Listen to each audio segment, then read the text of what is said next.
Howdy friends, we're out on the river, and it's a big river, and in the summertime this thing is just full of salmon, black bears, grizzly bears, and obviously it's winter time now, and the wind dynamics seriously change around this time of the year because there's no foliage anymore, so the wind just rips through these hardwood forests like there's no tomorrow.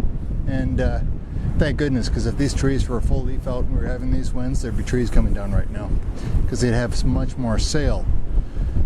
So this video is kind of is focused around shooting and being able to read your wind indicators. Now I'm not a pro.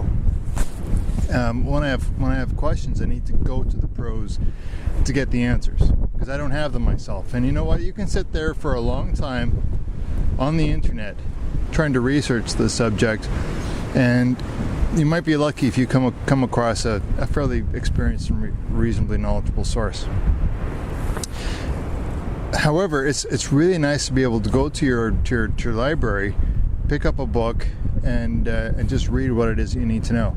Now I'm going to introduce you here to a book that I think that everyone who is interested in shooting should have a copy of, because from what I've been able to read, I'm still running through it, I haven't finished it yet, but what I've been able to read so far from this book is absolutely fabulous.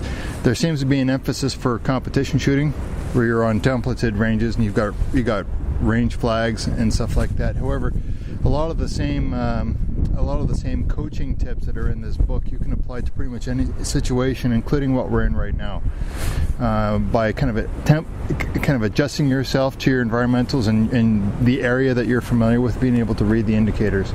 Such as when I showed you the footage, we were inside the cottonwood forest here. It's a totally different situation than now we're on the edge of the forest on the river. I'm sorry the audio for this video probably isn't going to be very good because of the wind, but we'll just have to work with it. It's unfortunate because you can't really make a video like this unless we have wind. So anyway, we're on the edge of a river. Rivers are profoundly famous for having kind of cyclonic winds that eddy around these island groups. There's another island over here. There's an island group over here. Big river, huge wind corridor. And quite often you'll see, if you study the ground, you'll be able to see the eddies where the wind has deposited snow, because this light wispy snow, it's able to push it kind of like a sand dune. You get these snow dunes on the edge of the river, and you can see those little tiny islands of snow, which are snow dunes. Now when we're in terrain like this, there's a whole bunch of features that you can look at right now. They're going to give you all kinds of indicators as to what the wind is doing. And one of the things that I've learned from shooting off of military ranges is that you're not only just thinking about the wind, you're thinking about the humidity. If you got mirage, being able to know the relationship between mirage and wind, reading the range flags, or even just kind of studying the grass. You know what direction the grass is going. I've had full factor winds going left on the range at 200 meters, and full factor winds going the opposite direction at 400 meters, because of this kind of phenomenon with wind doing this. Well, what am I going to do? Where do I aim off in those situations? There's no easy answer to that. In that particular situation, I just shot right straight down the middle and hope for the best, and it actually worked out pretty good. So anyway, the ground, the trees, the snow, if you got snow flying through the air, it's going to all give you kind of indicators as to what the wind is doing and where you may need to aim off. One of the benefits of being able to shoot on military ranges is to also know how far in advance you need to be able to lead your target, not only because of wind, but also because it may be moving. Even in perfect laboratory conditions, you may need to still be able to aim off because the target is moving. Now, the reason why I'm attired the way I am today is because of the wind, and I'm in a forested environment right now, and there is stuff coming out of the canopy of these trees right now, so you'll have to just kind of forgive the way I'm attired. It's just the most suitable clothing for right now. There's a few people out here kind of walking their animals. They just think I'm working. So anyway, there's a book that I want to tell you about, and I've purchased 4 of them because I had not been able to get my hands on one of these. until just recently. It's called The Wind Book for Shooters by Linda K. Miller and Keith A. Cunningham. And I'm going to read you just a short excerpt out of it here. They're saying here that wind is not the end-all be-all if you can't shoot. Reading the wind is no substitute for being able to fire consistently perfect shots. The wind reading experts whom we researched for this booklet were quick to emphasize this point. As George Stidworthy observed many years ago in Rifle Magazine, while top shooters lose more points than wind for any other reason, wind reading is less than half of the story. The shooter's ability to group well provides the most important information he needs in order to read the wind. As Brook wrote,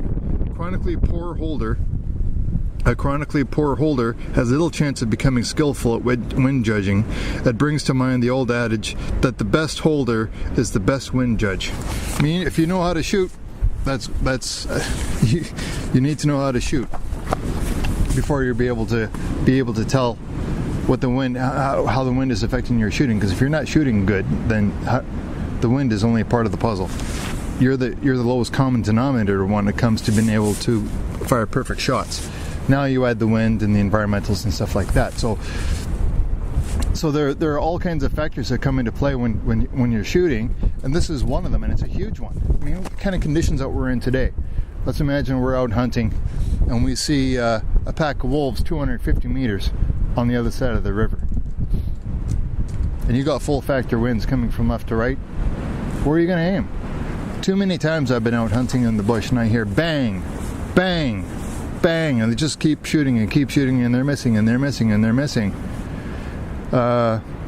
I'm not saying you're going to fire perfect shots every time. These are fairly austere conditions. There's no mounds, there's no rests, right? You're shooting in conditions that you normally don't. You're not shooting in laboratory conditions. That's why the rifleman that only has one rifle is probably very, very good at using it, because he can afford all the practice ammunition that he wants in order to fire that rifle consistently, perfectly every time. He gets the practice in, right? Where somebody who's got 100 rifles is probably shooting none of them a lot, right? Just some of them here and there. And so when I buy ammunition, even though it's low quality ammunition, I'll try to buy as much of it as I can for that rifle, even though I know it's not going to shoot great. For example, the PPU ammunition I just recently bought for the Enforcer. It's not good shooting ammunition, but it's going to let me to get out and shoot and learn and practice and develop and hone my marksmanship skills. This is a book I highly recommend for you guys. Unfortunately, the company that publishes this, Paladin Press, has gone out of business, and so I'm not quite sure where you're going to be able to find a copy of this book.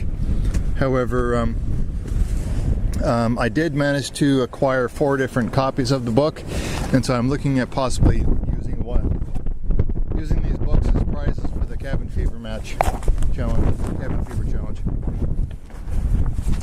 So, even though you're not on a templated range with wind flags and stuff like that, your environmentals can be determined partially by how observant